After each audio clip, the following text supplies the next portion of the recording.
Coming up on Tarvalin After Dark. And I was like, fuck. If you can dodge a wrench, you can dodge a ball. I'm an idiot. What do you want from me? The Gacy family is wonderful, you know? And the company he keeps is assholes.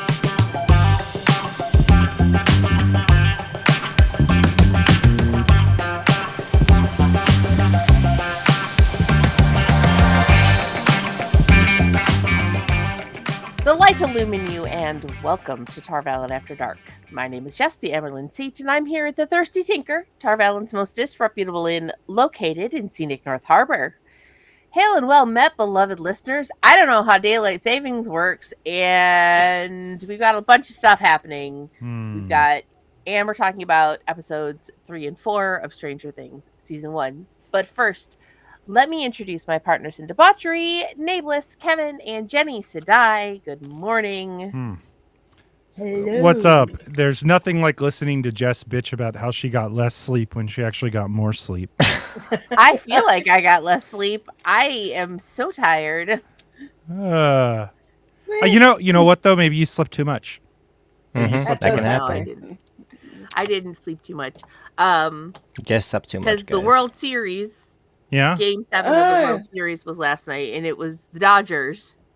And of course, my husband, being an LA native, had to be watching that, and so I stayed up for that. And it was riveting. Seems like it was a nail actually.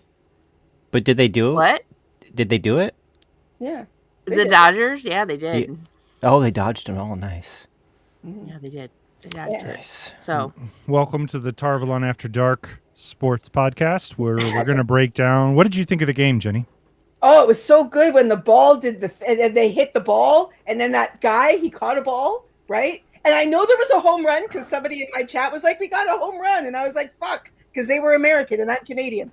But am I the only one who actually watched sports? I watched football. Yeah, that's about it.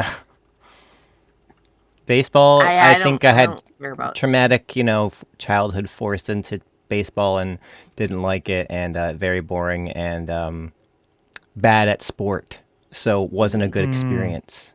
No. But I know that you hit the ball and then some people catch the ball. I know sometimes you dodge it. Basics. And well, you shouldn't have to. If you can dodge a wrench, you can dodge a ball. If you can dodge a wrench, you can dodge a ball. Many people are saying this. Circumstances in baseball where you'd be dodging the ball, though, I feel like something's gone wrong. If you're a batter and you want to protect your life and that ball's coming straight at you and you could take the base, but you don't want to get traumatic brain injury, you're dodging it. You're dodging it. Well, given that this is not our podcast focus, maybe we should shift back to the discussion of yes. of our stuff. So we have a big show. Oh, go ahead. I have something exciting that I want to talk about really quickly. I am going to be in a musical. Woohoo! Wow. What's the musical? I'm going to be in Fiddler on the Roof at my high school.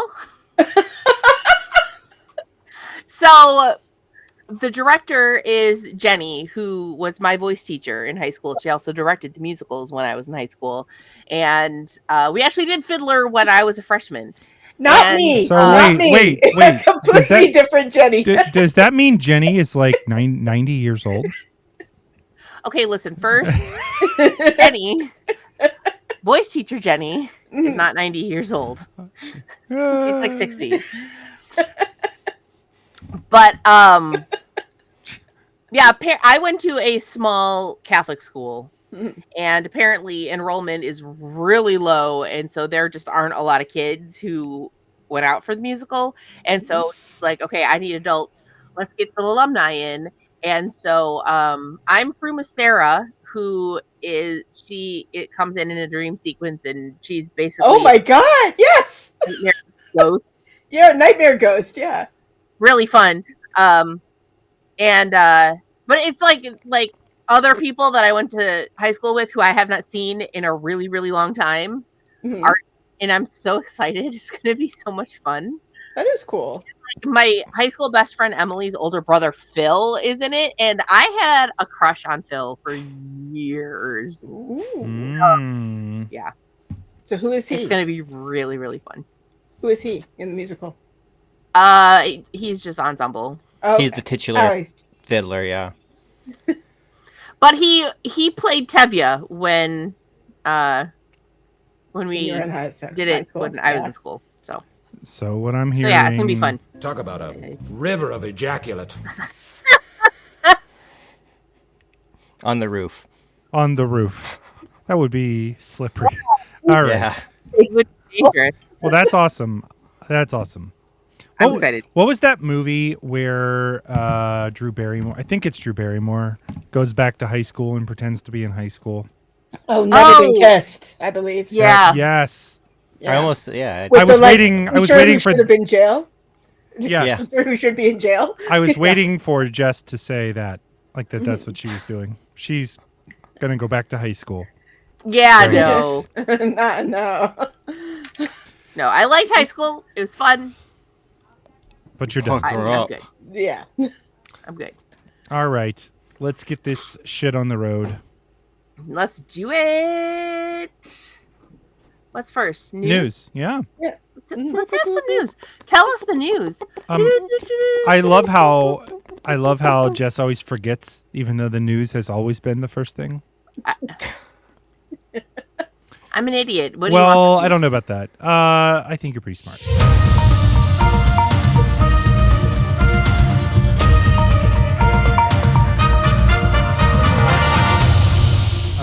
Actually, no. The first piece of news is that although I know many of you were expecting us to be around next week, we will not be, because I just want to rub it in that Jess and I will be on a boat.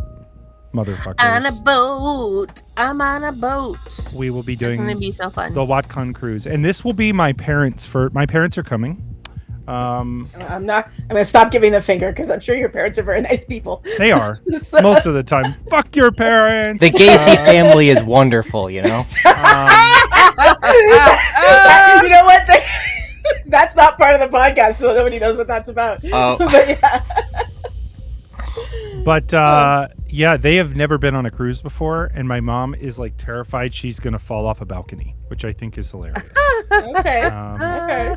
She's like, I was asking my parents because this was like my, so it's sort of I don't think there was any special anniversary present, but they were mentioning they've never done this before, and I was like, okay, I'm just gonna pay for you to go. So I bought them the cruise, and I was asking him, like, do you want a balcony cabin? Do you want? My mom is like, definitely not, and my dad was like, definitely yes.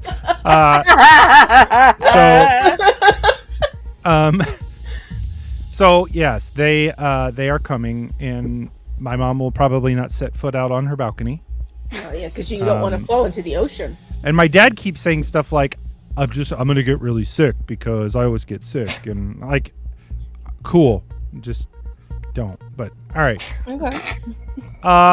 Yeah, I'm excited for that, and to hang out with all of the WatCon peeps. So, except for Jenny and Kevin, who won't be there. I'll be flipping burgers while you guys are suckers. straight, flipping copies and stuff. You'll making copies while we're... Yeah. Flipping burgers, yeah. In your swim trunks and your flippy floppies, yeah. Yep. I fucked a mermaid. Yeah. I fucked a mermaid. I didn't, because I've not been on a boat. You've never been on a boat? I couldn't find the whole... I mean, I'm from Bermuda. Of course I've been on a boat. That's... I was gonna say, wait, what the? Do you guys remember? I know Kevin doesn't, because this was not a thing when he was a child. But do you remember the Beach Boys song "Kokomo"? Of course, it came out. Yep. I do know that song. And that was how I first heard of Bermuda, because they said it in the song. People would, every time that song would be on, they'd like point at me, and I'd be like, yeah. Yeah. I don't know how to react to that. They'd be like, Bermuda, Bahama. I'd be like, okay. Yep. Yep. That was Jenny. She's Correct. from Bermuda. Okay, so that was one piece of news. Okay, so second piece of news. I don't know much about this because I've never really watched it, but I know, Jenny, I believe you do. So it is official that Doctor Who is returning in 2026. Are you a Doctor Who fan? I only really know the 13th Doctor. I know Jess is more of a Doctor Who fan than I am. I love Doctor Who. Yeah. Except you didn't watch 13, I think. No, Is it David Tennant? I started... No, 13 is Jodie Whittaker. Yeah, I started Capaldi, but then I just sort of like petered out. So, yeah, I need to get caught up. But yes, I love Doctor Who. Apparently, there is a new Doctor Who coming out in 2026. So is it a new Doctor? Like, is Ncuti Gatwa finished? So I believe so. I think so, yeah. Now, they were talking about bringing back Richard E. Grant. These words mean nothing to me. Richard Grant. Yeah, I don't know who that is. He was the 9th Doctor. So he'd be before the I think. None of us are British enough. He's a famous. Yeah, he is a pretty famous actor. So like you would recognize him if you saw him. Okay. I believe you would at least. Mm-hmm. But he was in Loki. Oh, okay, cool. He was the old Loki at the end of season 1. Okay. Do you know what I'm talking about? The one who made the big illusion? I think so, but I have to Google his picture. Yeah, that was Richard. Yes, I know exactly. Okay, that's Richard Grant. He's a good actor. So that's one. I don't know much about that other than that it is coming back.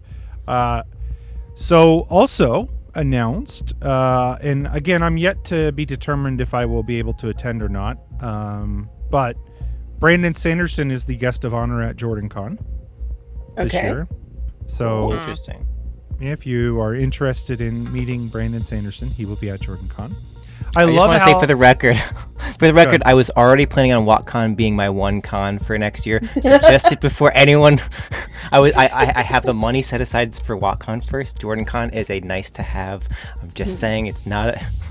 So I've actually met Brandon Sanderson a couple of times. He was very nice. I'm sure he's a fine person.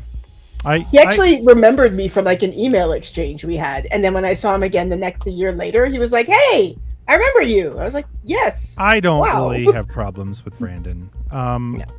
He is a nice enough.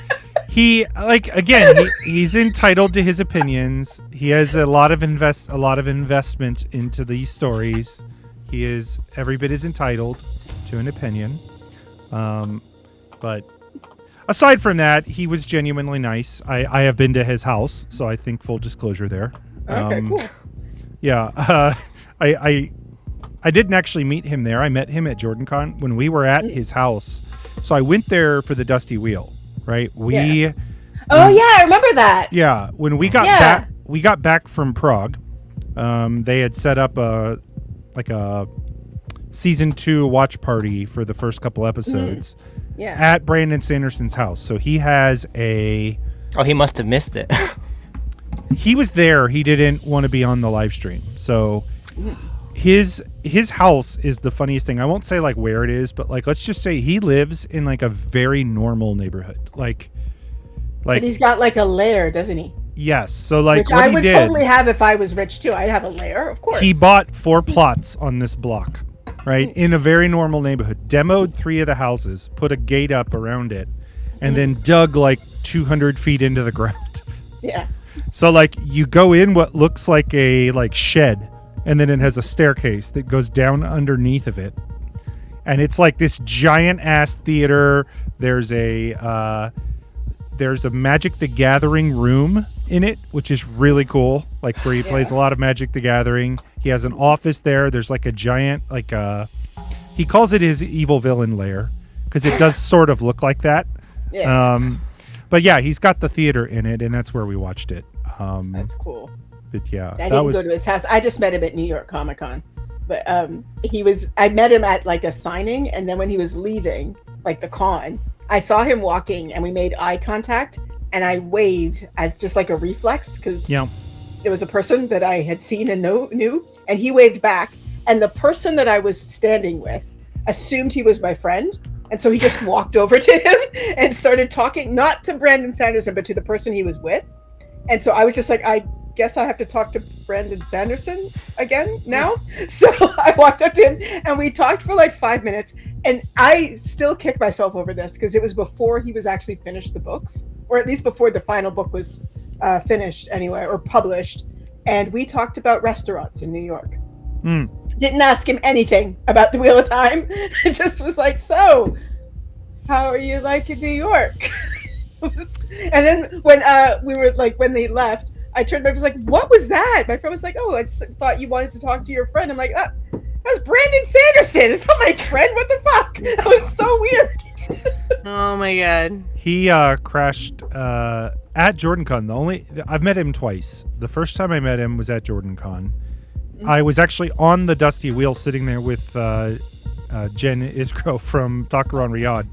We were being interviewed, and Brandon just crashed it. I think I saw that live. Yeah, I remember that.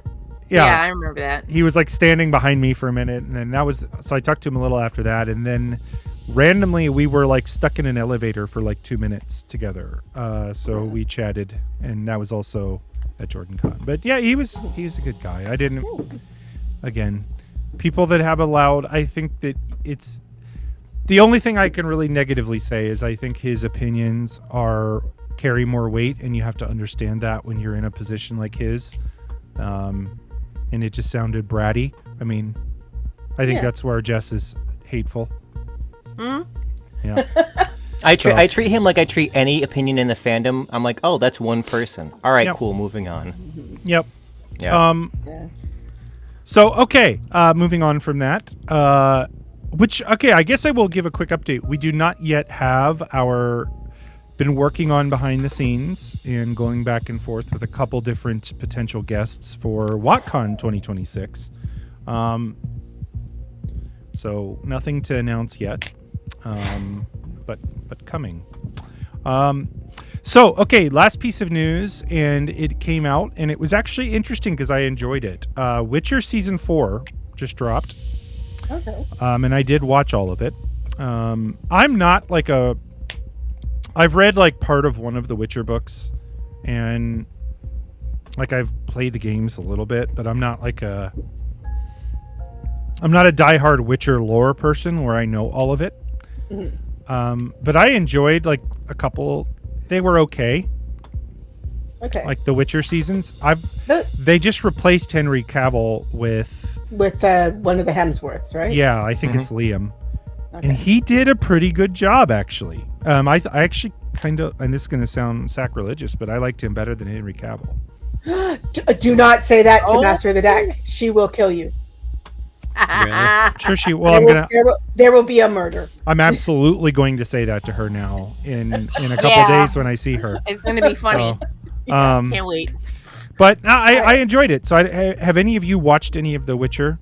I was just about to ask, has anybody watched beyond season? Because I watched season 1, and then I remember nothing except for the song. It's like one of the least sticky shows I've ever watched. Like the minute it was done, my brain was like, "Yep, don't need that." Just disposed of it. Season 1 was the worst of the seasons, in my opinion. It was very different narratively. Like it was very Monster of the Week style of format in terms of like the semi-serialized episodes where they don't seem super connected, but I feel like the narrative kind of came a little bit more alive in the second season. I think the third season I maybe watched a couple and I just dropped off entirely. I just did not finish season 3, but I might go back because I was looking forward to it. I like it enough. I like the games. I've never read the books, but I've thought about it. But they definitely threw more budget at season 4, so nice. It feels like special effects wise, like it feels like they put a lot of effort into this. There's a character that I loved that is played by Lawrence Fishburne in this season. So I don't want to give much away about him, but I really, really liked the character that he played. It was just, yeah. So it was good. Witcher Season 4, and I'm curious if any of our listeners let us know in Discord if you like The Witcher or if you've seen The Witcher. But I enjoyed it. I mean, it's not my favorite fantasy property ever, but it's a big budget fantasy property on streaming services right now, and so yeah. I'm so just laughing because it's not your favorite fantasy property ever. You say as you have maps from the Wheel of Time behind you. Gee, I wonder what your favorite fantasy property ever is. Naebs. I'm a big fan. Superman. Sort of. Oh yeah, Terry sort of Goodkind is your favorite. Yeah, I love Terry Goodkind. Big fan. Oh, yeah. Jess is Just for the record, that is sarcasm. I do not want anybody believing that about me ever. Jess is a big Stormlight Archive fan. Oh yeah. Yeah. I've read it so many times. Androl is saying your audio level seems about 30% lower. Kevin. Does it sound normal for you guys on Yes. in the call? Okay. Yes. Cool. Just making sure. Thank you for letting us know, Angela. I mean, you sound a little bit quiet, but I may also at times be leaning away from the microphone, so that could always be the case. That's true. Yeah. But I'll be mindful. All right. Well, that is the news.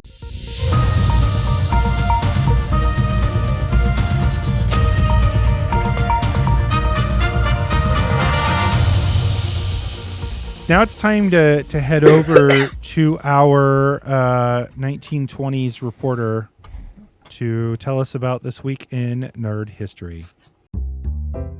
Good evening, hepcats and kittens. I'm your host, spinning the discs of destiny and turning the dial on the calendar for another edition of This Week in Nerd History. So pull up a chair, pour yourself an Ogier-sized brandy, and let's take a whirlwind tour through the annals of time, where the past is always prologue and pop culture is the bee's knees. This week, we're blowing the dust off the final days of October, and let me tell you, the threads of history are woven thick. On October 26, 1980, a little circle with a voracious appetite for power pellets, Pac-Man, was unleashed upon the unsuspecting America. And if that weren't enough, that same day in fictional history, Doc Brown's dog Einstein became the first time traveler in Back to the Future. Great Scott, indeed. But hold on to your hats, because the technological terrors and triumphs don't stop there. On October 28, 1955, a young whiz kid named Bill Gates was born. He'd go on to co-found Microsoft, a company that, on October 26, 2012, would release the divisive Windows 8. Rolling right along to Halloween, October 31st, the spookiest, kookiest day of the year. It's the anniversary of Houdini's final vanishing act in 1926, the completion of Mount Rushmore in 1941, and the birthdays of John Candy, Peter Jackson, and Vanilla Ice. That's right. If you need someone to direct your orcs, sweeten your treats, or tell you to stop, collaborate, and listen, October 31st has you covered. So whether you're traveling through time with Einstein or gaming with Pac-Man, remember, the past is just the present, with more tassels and fewer touchscreens. Oh, I love going through the annals of time. Nope, said annals. Annals of time. Jenny really hates Windows 8, apparently. She also did talk about things being thick. Yeah, I was like, thick. You turn everything nasty. You're all so nasty. Nasty. Yeah, we are. It's true. I'm pure and innocent. I'm pure as the driven snow. I couldn't find my surprise for me. So you were going to make me wait another week? No, I'm not going to do that. This is what I was looking nasty. for. I just couldn't find it in time. All right, so we do have a new segment that I am very excited about because I was inspired, actually. Jenny, for those of you who don't know, is a voracious reader, loves to read, and oftentimes she'll tell me about books she loves and what she's reading, and we don't get a chance to talk about them on the podcast because we're limited with time. And so I thought we would do a very informal segment here where I get to share a book that is one of Jenny's favorites and then read it to you. Okay, I was going to say, I haven't talked to you about any books I've read recently. What the? Okay. Jenny, yes, you have. Don't lie to the listeners. Yes, you have. All right. Tell me. You're right. You have broken the immersion now that you're trying to lie. It's called Yes and, Jenny. Yes and, sorry. I was just so confused. So everything. Anyway, never mind. Let's go. And the first book on Jenny's favorite books, and Jenny, you have to save your reaction. You can tell everybody about this favorite book. Okay, yeah, absolutely. At the completion of the segment, not in the middle of it. Okay? Okay. Because I know that you'll want to talk about it so much because you love it. And we'll have to wait until the very end for the reactions. To hear my thoughts, yep. The live reactions and give your... Normally, Jenny's known for her really strong breakdowns of things and the themes. And I think this one she'll have to break down for us. So, without further ado, Jenny's favorite book of the week, which we'll do more of these, but Jenny's favorite book this week is Brenda's Beaver Needs a Barber. Written by Bimisi Tanya. All right, here we go, and it begins. Brenda has a beaver, and she's ready to confess. As soft and sweet as it may be, her beaver is a mess. Brenda's beaver's big. Brenda's beaver's hairy. Every guy who's seen it says that Brenda's beaver's scary. Brenda took her beaver for a swim down at the lake. By the looks that she received, she figured that was a mistake. She stuffed that furry mound into a swimming suit and stuck it out all around. It was anything but cute. She saw some who saw it laughed. Others were just stunned. Brenda's beaver was just hanging out, soaking up the sun. Her friends could not believe her. They said we need to talk. They covered up her beaver, and they took her for a walk. Brenda, dear, listen here. We want to help you out. Your beaver needs a makeover. It really needs it now. I hope we don't seem pushy, said her biker friend named Kim. Your beaver is too bushy. We just think it needs a trim. Savannah pulled her beaver back to show off what she'd done. Hers has a nice long landing patch. It looks like it'd be fun. Chrissy's beaver is quite rare. It could be worth $1 million. Hers is bare. It has no hair. Her beaver is Brazilian. Catherine let her beaver loose and said, there's nothing to it. Grab some clippers and a can of mousse. We'll show you how to do it. Kim produced some scissors and Chrissy had some wax. Now all that Brenda had to do was sit back and relax. As they came towards her beaver, they said, now don't be scared. We're going to see what's underneath that frumpy pile of hair. It ended in just minutes. Oh my God. They didn't leave her much. When Brenda's friends were finished, she and her beaver blushed. Her beaver was so tiny. They could not believe their eyes. It was smooth and it was shiny. It was hard to recognize. Now Brenda is so proud. It seems like every time we see her, she's in the center of a crowd, just showing off her beaver. The end. That is, yes. So Jenny, that book, I had lots of thoughts.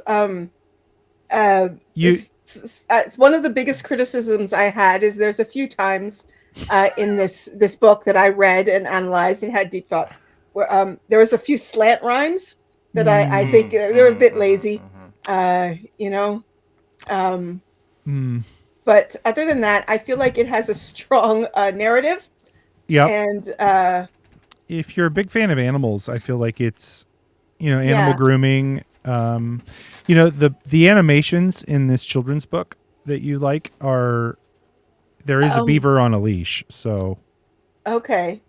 I also feel like they introduced a lot of characters rather late in the story that I think probably should have been introduced earlier. And I don't know why we need to, this is just, it's a bit of a tick that I find some authors of a Caucasian variety feel the need to tell you the race of everyone. So why did we need to know that beaver was Brazilian? That was that was not relevant information. Yeah. I mean, what does it matter if that beaver is from Brazil or Africa or Europe or the could have been a Croatian. Nobody know.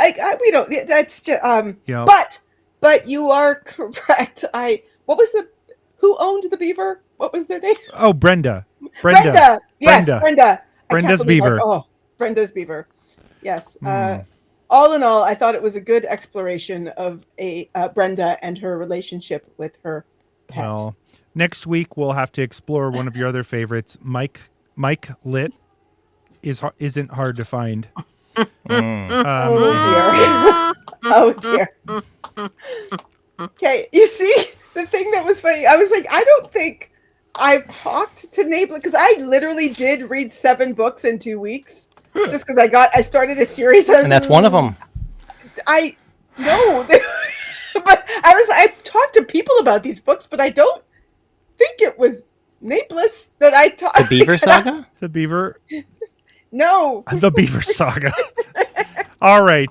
Dungeon Crawler Carl. I read all 7 books in the Dungeon Crawler Carl series in 2 weeks. All right, Kevin, I believe it's time for... we have some Almond Bunt movie reviews from a couple weeks back. That's right. Not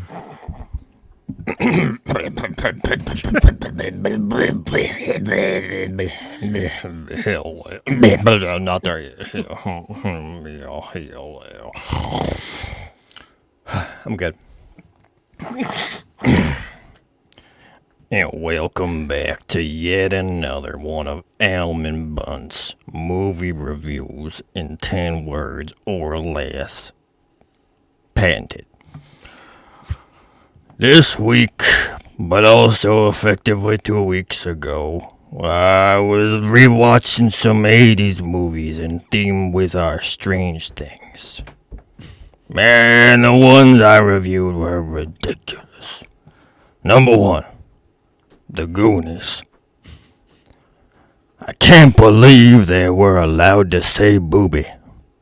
9 out of 10. Beetlejuice. Worst drink ever. Had bits of carapace floating in it. 10 out of 10. That might be from my restaurant reviews. Apologies. Ferris Bueller's Day Off. Unsurprisingly, I find him tacky, and I hate him. 9 out of 10. Bill and Ted's Excellent Adventure. Excellent. 1 out of 10. And finally, E.T. the Extraterrestrial. Only thing I'll need is extra shits to give. 9 out of 10. Thank you for waiting 2 long weeks for me to escape the upside down to deliver these patented movie reviews in 10 words or less. Oh, I love Almond Bunt. Well done. But I need to know why he didn't like E.T. Yeah, it made him feel sick, you know? I guess. Yeah. It was disgusting. E.T. phone home. I mean, I know some people are scared, like we're scared of the alien, but No, he's just disgusted by it. okay. And now, a word from our sponsor. This holiday season, don't just hang lights. Speak to the ones you love through them. Hi, I'm Joyce Byers. As you get ready to decorate for this holiday season, don't simply hang them up on the tree. Make the inside of your home an emergency communication system for your missing son that's trapped in an alternate dimension. Don't have a son missing in another dimension? You can never be too prepared. It can happen to you. Well, Welcome to Joyce Byers' holiday decorating service. We'll string your lights with purpose. Your trapped son can communicate heartfelt messages like Merry Christmas, Happy Holidays, I'm here, and run! we've got twinkle mode. We've got Morse code. It's 24/7 hotline to the upside down. Will, are you there? Will! Joyce Byers' holiday decorating service. Because even boys trapped in another dimension need to give Santa their Christmas list. Will, are you there? Will! I haven't slept in fucking weeks. All right. Holiday season. I'm ready for Christmas, by the way. I'm ready. It's that time. Yeah, I think I'm ready too. Christmas music will be on the radio now. You haven't even had your Thanksgiving yet, have you? It starts. That's the beginning. Yeah, after Halloween is, that's about right. All right. So let's jump into our discussion of Stranger Things Season 1, Episodes 3 and 4. So the very quick recap as we hit this. So in Episode 3, this is where Nancy and we ended last episode with Nancy getting it on with Steve Harrington. And Barb gets attacked, kidnapped, whatever. And so that's sort of where we leave off here. Nancy has no idea what the hell happened to Barb. We see sort of what happened to Barb. She has been dragged into the Upside Down. So that happens. Also, though, the boys, along with 11, are setting up a plan to go find Will. Because 11 makes it clear that she can find him after she ends up demonstrating her powers and everybody is amazed. So they set off looking for her. Then we also have Jim Hopper is getting into the lab looking for Will. Realizes that they're doctoring security footage. So all kinds of shit is happening. Also, probably the most important part is Joyce believes that Will is communicating to her through the lights in the house, just flickering. And of course, she comes across very fucking crazy. She fully does. And her son is even like, you need to sleep. You're crazy. Until, of course, yes. So, episode 3 ends with basically a body being found that appears to be Will's body. Then we move on to the next episode, titled The Body. Oh, yeah, by the way, Steve Harrington is a dick and breaks Jonathan Byers' camera. Fully a dick. Although, to his defense, yes, he did have pictures of Nancy in her bra, and he did look fairly creepy. So all the boys looked creepy in this, like these episodes. Everyone sucks just here. throwing that out all there. the teenage boys, all the teenage boys. Yeah, but we'll talk about that. So Joyce has been communicating through the lights. The Demogorgon popped out of the wall, but now it doesn't look like that, and she starts like breaking down the wall and shit. She does not believe that the body that has been found is Will's, even though it appears to be Will. Mike is very, very pissed at 11 because he thinks that she lied about being able to find Will. I'm doing a very bad job of recapping this, by the way. But yeah, I'm all over the place. But anyways, 11 then broadcasts Will's frightened crying. Mike and Dustin actually believe her. Lucas doesn't. Lucas takes off. Mike and Dustin realize that they may be able to talk to Will if they use the radio at the AV club. So they take 11 to school in a wig in one of Nancy's old dresses. We start to see Mike and 11 sort of have feelings for each other, which is kind of cool. Anywho, Hopper ends up figuring out that the body is fake. So, and then later, 11 actually uses her powers and gets the bullies back, which is kind of a fun piece. So anyways, Joyce ends up communicating with Will through the radio. All right, I'm just going to leave it at that. That's enough recap because I'm just randomly stream of consciousness recapping it. So, all right, tell me about your reactions, Jess, because you are the one who has not seen it.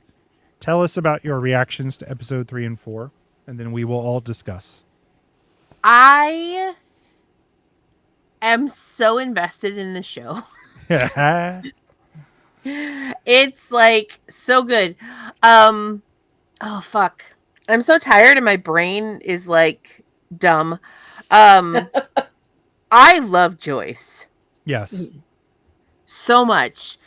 I appreciate how in like over the course of these 2 episodes, all of the pieces are starting to fall into place and the like separate parties are all sort of starting to get on the same page. Mm-hmm. Like the way that that's all coming together is like it's very well done in my opinion. Mm-hmm. Because you know we wrap up episode 4 with Joyce actually seeing Will through like the like the portal to the other to the upside down and all of that. It's very much giving like the Nautilus from Baldur's Gate 3. And so you know she sees him through, like she tears the wallpaper off the wall and like sees like a sort of translucent pink thing and she sees him there. So like she knows he's there, she knows he's alive. And then Hopper goes and sees that it's a fake body that's like stuffed with polyester fiber fill. Like you guys really didn't even try. I know, it's a bad dummy. Like you didn't even try. And it's like, you know, right from the get-go, when he pulls that sheet back, like, it doesn't look like the kid. Mm-hmm. And then, like, there's no scar from the autopsy. Like, you all didn't even try. And so he's like, okay, so this definitely isn't the kid. And then Nancy and Jonathan because Nancy is looking at one of the photographs that Jonathan took, and she sees something weird at the side of the photo. So, they like zoom in on it. And so now Jonathan is realizing his mom isn't nuts because she says that she saw a guy without a face, and Nancy says she also saw a guy without a face. So, like, all of a sudden, we've got two separate reports. Maybe my mom isn't insane. I think Joyce was absolutely genius the way that she set up the lights with the alphabet. Like, that was so smart. And like, I feel had a lot of Christmas lights. That's a lot of Christmas lights to do that. Well, and then when she went to the store and she's buying like 50 boxes of lights, and her boss is like, and she's like, just fucking give me the lights, you dick. Like, very good. So yeah, everybody's getting on the same page. So I'm very excited to see where it all goes.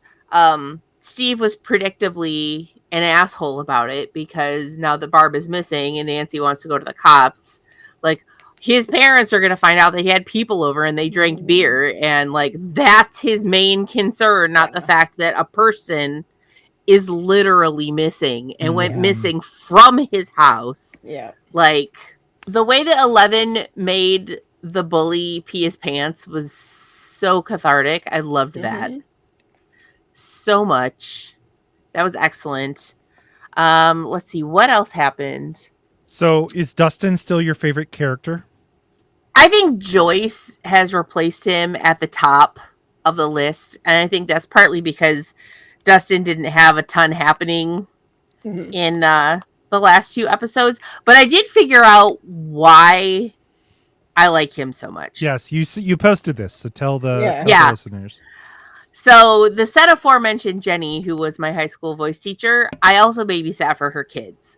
And her oldest son, Nick, not that Jenny. Her oldest son, Nick, he was 10 and 11 when I was babysitting for them. And he had two little brothers, Will and Richie. And he used to bribe me with quarters to let him stay up past his bedtime. Because like, I usually babysat when their dad was out of town and Jenny had like a rehearsal or something like that. So it was at night. And so he would bribe me with quarters to let him stay up past his bedtime. And of course, like, I wanted company. So I always let him. So I would put all the kids to bed, and then we would wait a little bit to make sure that Will and Richie were asleep. And then I would let Nick come down and hang out with me. And then, like, when we heard his mom get home, he would scuttle back upstairs to bed. But yeah. And fun fact, later on, when he was in junior high and I was in high school, he and I had a short-lived radio show on Wisconsin Public Radio. Ooh. Yeah. Very cool. Wow. Fitting. Yeah. So that was fun. So yeah, that's why I like Dustin. He reminds me of Nick. Dustin is a fun character. I actually think all of I come back to, I think the reason this show works so well is the characters are just so well done. And there are things to like about all of them. And there are even some characters introduced in future seasons I think you will love, Jess. So I'm excited about it. Yeah, I'm really enjoying it. The story is unfolding, and like, visually, the show is done really well. Like, there are just some really kind of breathtaking camera shots when you stop and think about it. It's just it's visually a very well done show. Yeah, totally agree. So, okay, let's talk predictions then. So, where do you think this is heading? Because I believe last time you were saying that, what was your prediction last time? You said... I thought that the kids were going to go inside the facility. Yes. But Hopper is going inside the facility. He got his wire cutters out. He's cutting through that fence. So I'm not entirely sure how that's going to go for him. Like, they've got cameras everywhere. I can't imagine that he's not going to get caught. And he's in the subsequent season, so I know that he doesn't get like killed or whatever. But so how does this season end, in your opinion, right now? Because we're halfway through it. Well, the way that everything is starting to coalesce with, because, I don't know if they wrap up this storyline at the end of the season or if it continues into subsequent seasons, but things seem to be progressing in such a way that, people are starting to get on the same page. I think they're going to start talking to each other. So I think that by the end of the season, at the very least, they're going to figure out that there is an alternate dimension and the entrance to it is in the facility. I feel like maybe, Hopper's breaking into the facility, so I feel like maybe he's going to find it. Yeah. I think that Jonathan and Nancy are going to come talk to Joyce and get on the same page. At the end of episode 3, a dude shows up, and that's the dad, right? Mm-hmm. Yeah. Okay, Yeah. That's what I thought. I assume that he's going to gaslight the shit out of her because he already set himself up as an asshole. Yeah. So he's going to probably... He seems like a good guy to me. Mm-hmm. Yeah. So I think that Jonathan and Nancy are going to come to Joyce and say, actually, we believe you because Nancy saw this too, and we have photographic evidence of this shit. Yeah, I don't know if they're going to resolve it by the end of the season or not, though. It could go either way. They could, we've got 4 more episodes. They could just really fast track the whole thing and wrap it up. Will comes back, and then we have a new thing next season. Or this season wraps up with them all finally figuring out that he's in this alternate dimension, and we hang and on kind of like a cliffhanger where they're trying to figure out how to get in there. Obviously it's dangerous because at the cold open of episode 3, Barb is there and it took me a minute to figure it out, but she's in the pool. Yep. But the pool is empty and it's creepy and everything is like a desolate kind of abandoned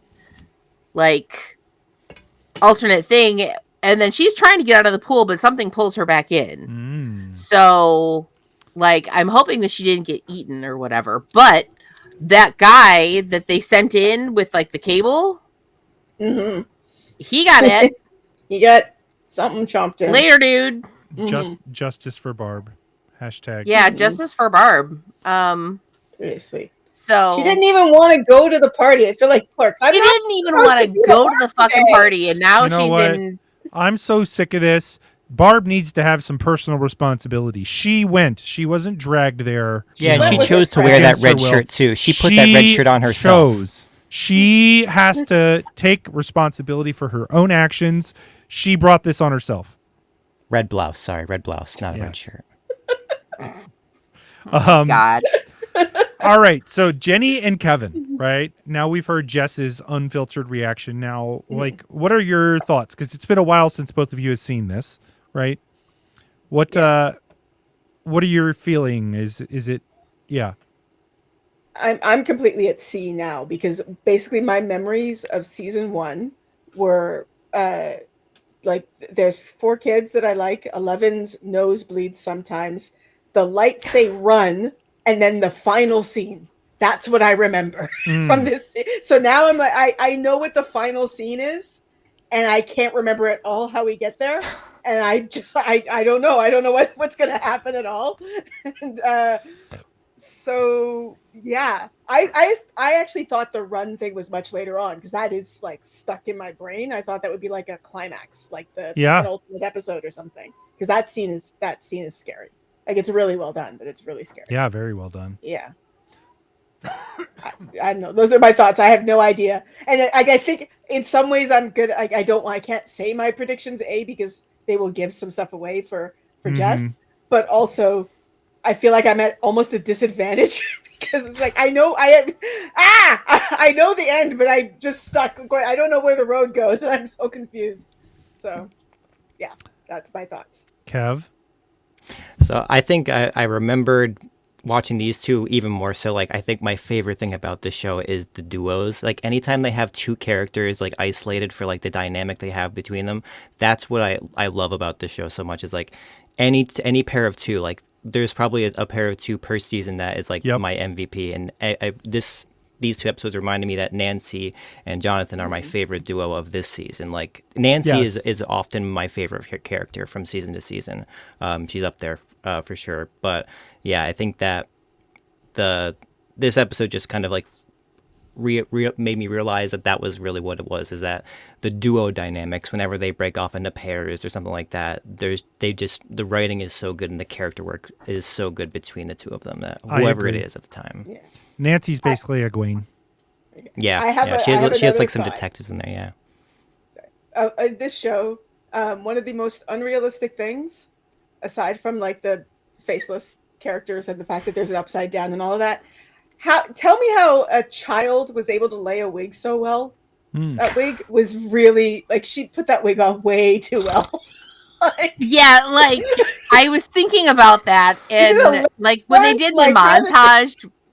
When they did the montage, when Lucas and Dustin were trying to find an outfit for her, and then Dustin turns around and he has like the wig on, and he's like, "Huh?" Yeah. And then it fully looks like a lace front when a lace front, like that she she's comes like out of the room. I'm blended like, in, and I'm like, no, I'm sorry. Unless part of what was happening in the facility was wig training.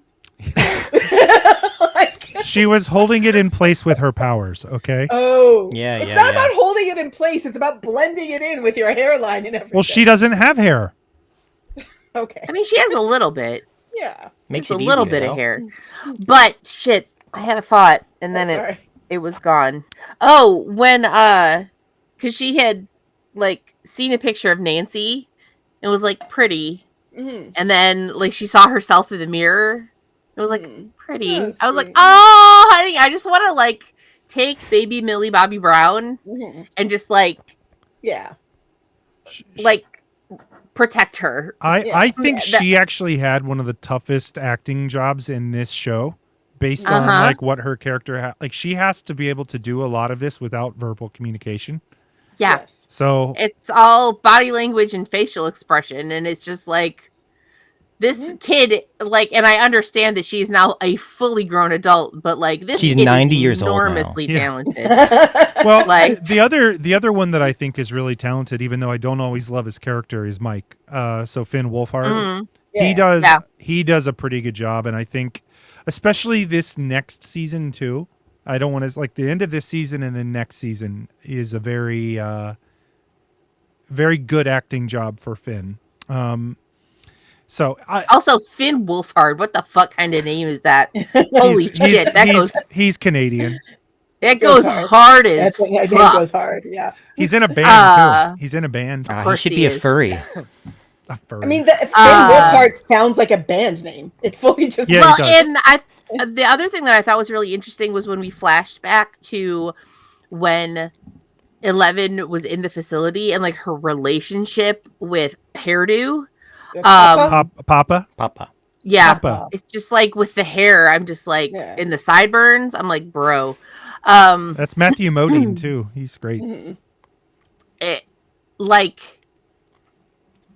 And how he wanted her to like hurt that cat. Yeah. And she's like, no, fuck you. I'm not doing it. But then she fully killed those two guys. I'm like, yes. Because fuck people. People are the worst, especially men. Like, Yeah, right. But leave the fucking cat alone. Like, I was just like, yeah, I love that. But yeah, that whole relationship is just fucking terrible.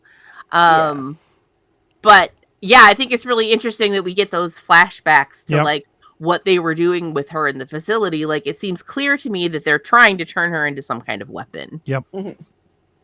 Yep. And I think I'm excited for you to learn more about what was going on there. I think my 2 cents on these 2 episodes is this is where I think the series got really good for me. I was into it in the first couple episodes, but I remember the body and thinking, oh shit, twist, right? Because we thought we were going one way. And the only warning I will give, which I think is great, is this show never really goes the way you think it will. And on your buddy cop, as I mentioned, right, I agree with you. And I'm very excited for Jess's reactions to the future buddy cop scenarios that happen.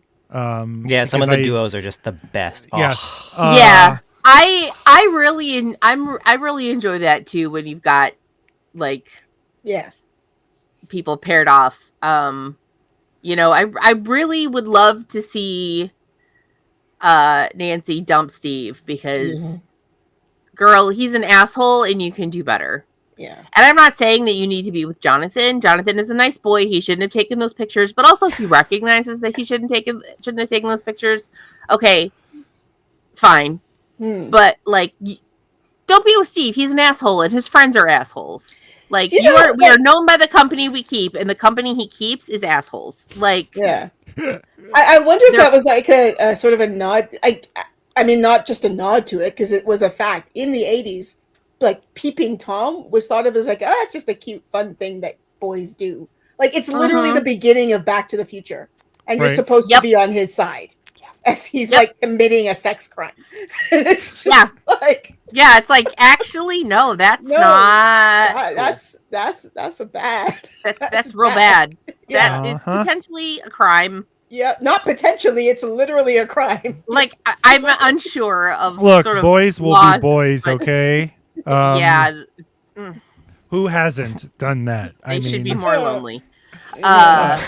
So, yeah, I am excited for some of the future, even of this season. I think it will be interesting and fun, and I'm excited to dive into more of it in 2 weeks after we get back from cruising. So, with that being said, we have to end the episode. Any final thoughts? No. That is riveting podcast material. No, I know. That's great radio. And no. All right. Final thoughts from Jenny or Kevin? I need to start taking notes so that I remember like what I want to talk about. Yeah, final thoughts from me. I'm excited to see, like, it's reminding me of my experience reading, for example, Gone with the Wind, where I know exactly how this book ends because it's famous, and I'm very like, and yet I'm curious to see how we get there. I know how the season ends, and I could not tell you at all what happens between now and then. So I'm excited. And my final thoughts are: I love Steve's hair. Who doesn't love Steve's hair? Oh, I don't. His hair is awful. It's awful. It's so awesome. It's so huge. It's so extra. Like, so 80s. It's very 80s. It's like it's almost. Why is it? He is our Jess. He's a heartthrob, and you know it. Get over it. Famous band from that had the hair. That had the hair. Oh, yeah, the big hair band. Yeah. But he wasn't like Flock. It's not quite Flock of Seagulls, but it's like. It's not cool enough to be Flock of Seagulls. It's just like he looks like he didn't comb it. It looks like he went to bed with his hair wet, and then it's all just standing up on end, and he just leaves it because he thinks it looks cool. It adds like half again as much of his fucking skull on top of his head. Like, bro, you look like an idiot. I'm going to mention Steve also, in a positive way every time we talk about the show. Just until God, Steve is my favorite character. Oh my god. Oh man. All right, on that note, let's end. Take us out, Jess. Okie doke. Thanks everyone for joining us on Tar Valon After Dark. We hope you had a good time, but if you didn't, well, that's a you problem. Fuck off. As always, new episodes drop every week on TVAD Tuesday, except for when they don't. Make sure that you follow the show on Twitter and Blue Sky at Tar Valon Dark. Not that we do anything, but that's fine. And remember, if you want to support the podcast, obviously you want to do that, you can check out our Patreon at patreon.com/Tar Valon After Dark. You can rate and review us on Apple Podcasts and Audible. I think you can rate us on Spotify. And also, these are getting posted to YouTube. So if you want to hit us up in the comments there, I will try to remember to check it and see what you have to say. You can also go to queerencia.co/TVAD, use promo code TVAD, and buy queer stuff because it's always a great time for queer stuff. And, you know, the holidays are coming up. You need presents, so buy gay stuff for your dad. Thanks for joining us here at The Thirsty Tinker, and until next time... No. No. Yeah. Bye. Farewell.